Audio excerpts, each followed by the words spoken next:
ओम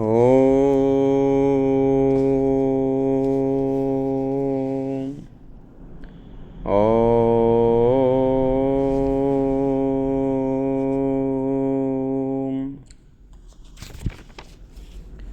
ओम य आत्मदा बलदा यस्य विश्वोपासते प्रशिशं यस्य देवाः यस्य छायामृतं यस्य मृत्यु कस्मै देवाय हविषा विधेम।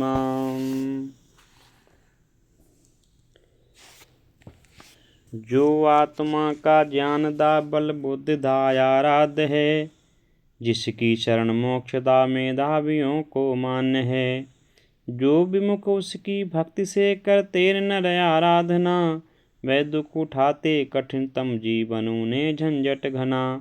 इस हेतु अपना संत जन जीवन बिताते शिवाश्रित, हम उसी आराध्य की आराधना करते समर्पित। हम उसी आराध्य की आराधना करते समर्पित। हम उसी आराध्य की आराधना करते समर्पित। ओम शांति शांति शांति ओम। सत्य की आवाज़ यूट्यूब चैनल से जुड़े हुए सभी साथियों को पुनः सादर नमस्ते। साथियों, पिछली वीडियो में हमने स्वामी दयानंद सरस्वती महाराज के विषय में कुर्दीक्षा कार्य और क्षेत्र में प्रवेश के विषय पर चर्चा की थी। अब इस वीडियो में मैं ऋषि दयानंद के जीवन की विशेष घटनाओं पर चर्चा करूंगा, जिसको आप सब समझेंगे और दूसरों तक संदेश इन घटनाओं का देंगे तो बहुत कुछ लोगों को शिक्षा इन घटनाओं से मिलने वाली है। ऋषि दयानंद सरस्वती महाराज के जीवन को लोग अच्छी प्रकार से, भली प्रकार से समझ सकेंगे कि ऋषि दयानंद क्या थे। ऋषि दयानंद एक प्रेरणा स्रोत ही नहीं, एक महायोद्धा भी थे, जो विषम परिस्थितियों में भी धैर्य को नहीं त्यागा और ना ही अपने कदम को पीछे रखा। ऋषि दयानंद एक सच्चे राष्ट्रभक्त थे, जिन्होंने राष्ट्र के लिए अपना सर्वस्व न्यौछावर किया। ऋषि दयानंद सच्चे ईश्वर भक्त थे, जिन्होंने ईश्वर भक्ति के लिए सच्चे ईश्वर की उपासना का संदेश देने के लिए राज्य जैसे प्रलोभनों को ठुकरा दिया। इसलिए ऋषि दयानंद का इस वीडियो में विशेष व्यक्तित्व और कृतित्व के विषय में हम सब लोगों को जानकारी मिलेगी। साथियों, यूँ तो ऋषि दयानंद सरस्वती महाराज का जीवन विचित्र और विलक्षण घटनाओं से भरा हुआ है और कुछ भी छोड़ने के योग्य नहीं है, परंतु विस्तार भय से उनमें से केवल कुछ एक का यहाँ उल्लेख किया जाता है। नंबर 1 अनूप शहर की घटना है कि स्वामी जी ऋषि दयानंद सरस्वती के स्वामी जी के स्पष्ट उपदेश से अप्रसन्न होकर एक दुष्ट पुरुष ने स्वामी जी के पास आकर नम्रता प्रदर्शित करते हुए एक पान का बीड़ा स्वामी जी की भेंट किया। स्वामी जी ने लेकर उसे मुंह में रख लिया। मुंह में रखते ही उन्हें मालूम हो गया कि इसमें विष मिला हुआ है। वस्ती और न्यूली क्रिया करके उन्होंने उसके प्रभाव को नष्ट कर दिया।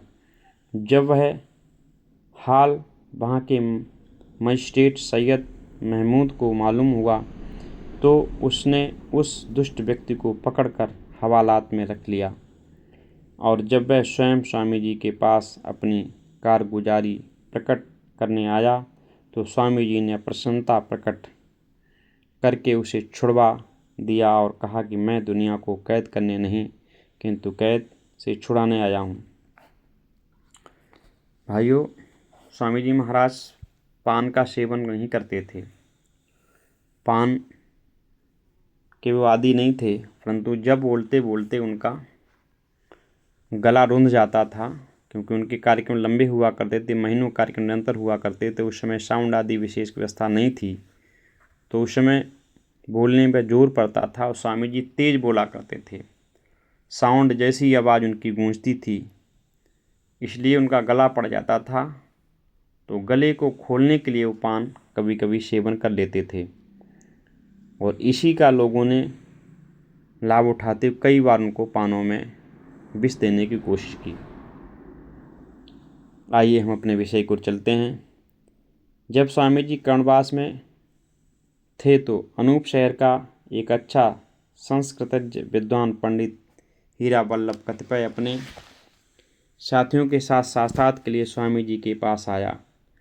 सभा संगठित हुई। हीरा वल्लभ ने बीच में ठाकुर जी का सिंहासन, जिस पर शालिग्राम आदि की मूर्तियां थीं, रखकर सभा में प्रतिज्ञा की कि मैं स्वामी जी से इन्हें भोग लगवाकर ही उठूँगा।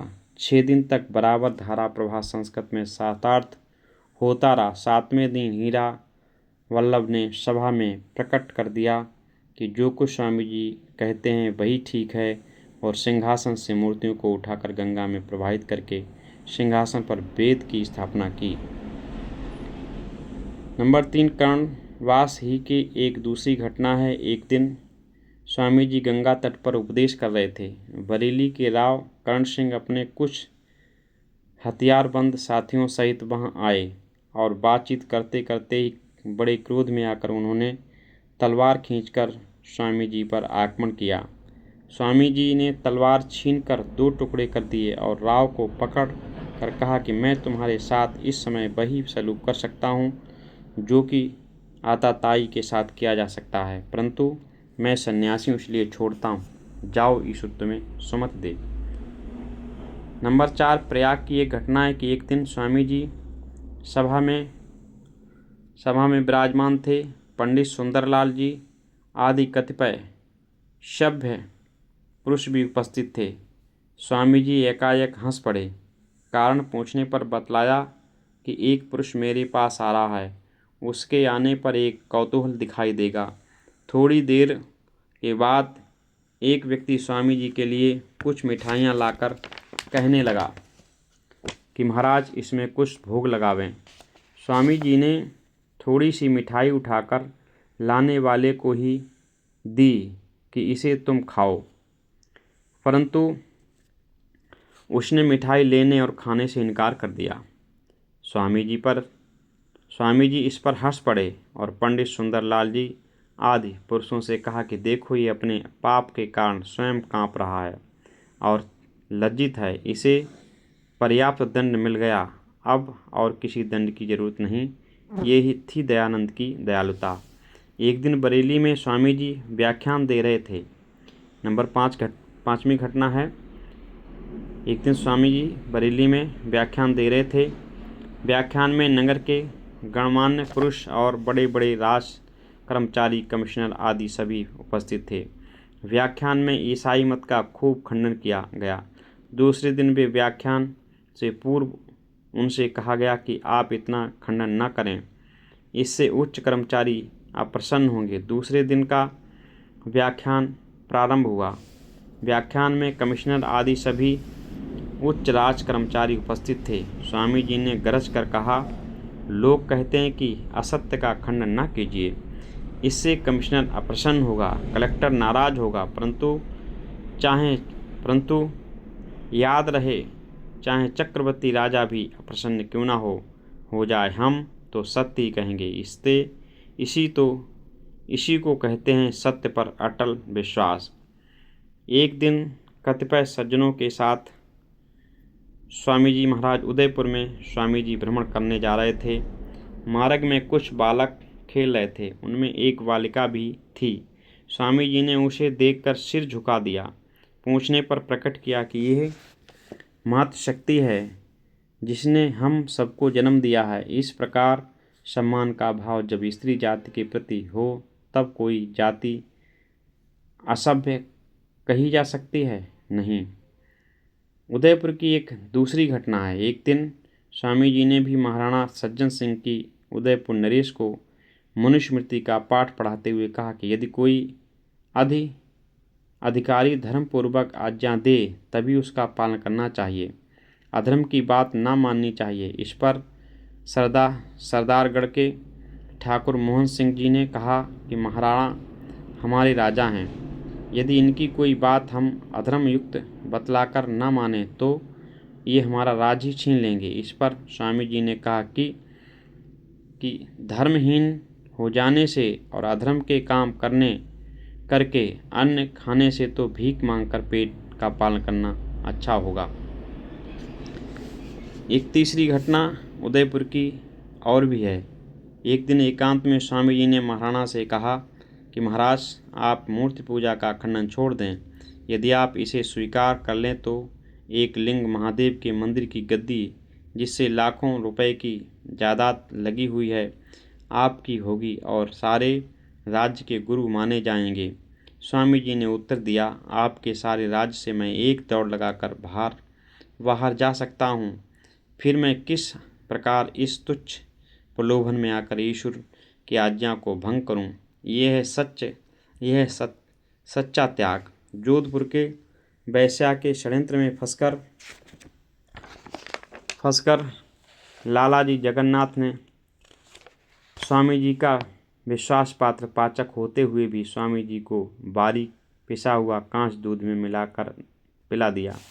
स्वामी जी ने प्रकट हो जाने पर जगन्नाथ को कुछ न कहकर कहा कि जगन्नाथ, लो ये कुछ रुपए हैं, इन्हें लेकर नेपाल राज्य आदि किसी ऐसे स्थान पर चला जा जहाँ तू पकड़ा न जाए और तुझे अपने प्राण न खोने पड़ें।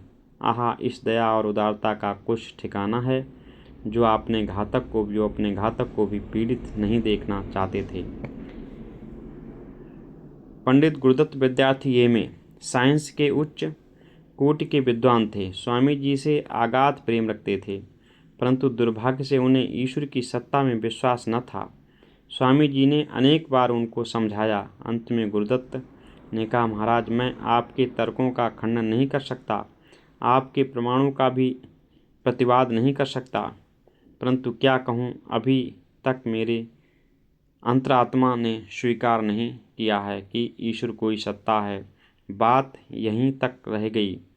जब स्वामी जी का अंत समय आया और अजमेर में अनेक सज्जन स्वामी जी के अंतिम दर्शन को गए, उनमें पंडित गुरुदत्त भी थे। स्वामी जी ने वैदिक मंत्रालय के कर्मचारियों, वेद भाष्य संबंधी सेवकों और बाहर से आए हुए सज्जनों से आवश्यक बात कर ली और जब उन्हें सांसारिक कर्तव्य करना कुछ बाकी नहीं रहा तो सबसे वह कह दिया कि अब सब पीछे हो जाओ।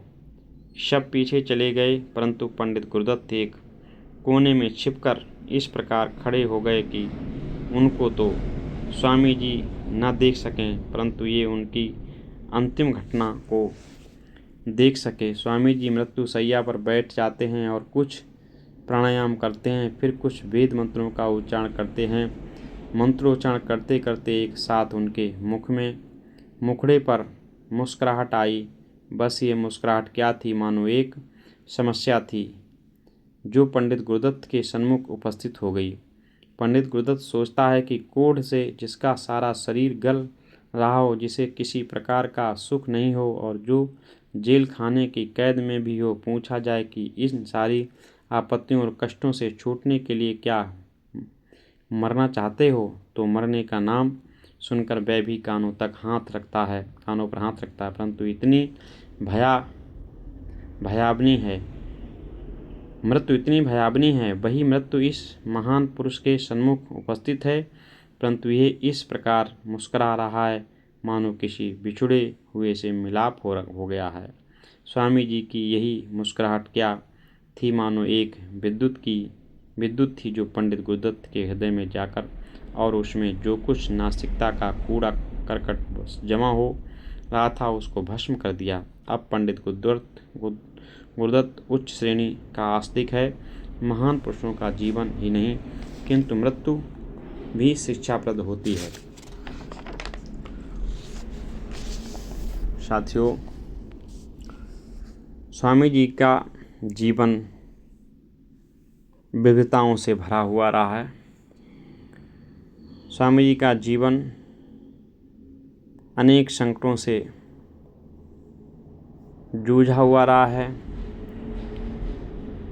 ऐसा कोई घटना, ऐसा कोई संकट ना रहा जो स्वामी जी के जीवन से गुजरा नहीं, परंतु वे एक हिमालय की भांति अडिग दृढ़ विश्वास के साथ खड़े रहे। उनको किसी प्रकार का कोई विकार, कोई विषय, कोई कष्ट झुका नहीं सका और उनको अपने लक्ष्य से हटा नहीं सका। अंतिम अपने जीवन को भी समाप्त करते हुए, जीवन की पूर्णाहुति करते हुए भी ईश्वर को समर्पित करते हैं और हमें आर्य समाज जैसा एक विद्या का केंद्र, वेदों की वेदी के रूप में सौंप के गए हैं। हे आर्यों, हमारा आप सबसे निवेदन है कि ऋषि की इस चिंगारी को बुझने नहीं देना, ऋषि की इस मशाल को बुझने नहीं देना, ऋषि की इस विचारधारा को मरने नहीं देना है। ऋषि के छूटे हुए कार्यों को, अधूरे कार्यों को हम सबको पूरा करना है। हम तभी ऋषि के ऋण से मुक्त हो पाएंगे और ऋण हो पाएंगे। यदि हमने ऋषि के व्यक्तित्व से, ऋषि के कृतित्व से अपने जीवन को केवल पालन पोषण किया और ऋषि के मिशन का, ऋषि के उद्देश्य की हमने तिलांजलि दी, केवल अपने पेट भरने तक ही, अपने सम्मान तक ही सीमित रहे, तो इससे बड़ा और कोई पाप नहीं होगा।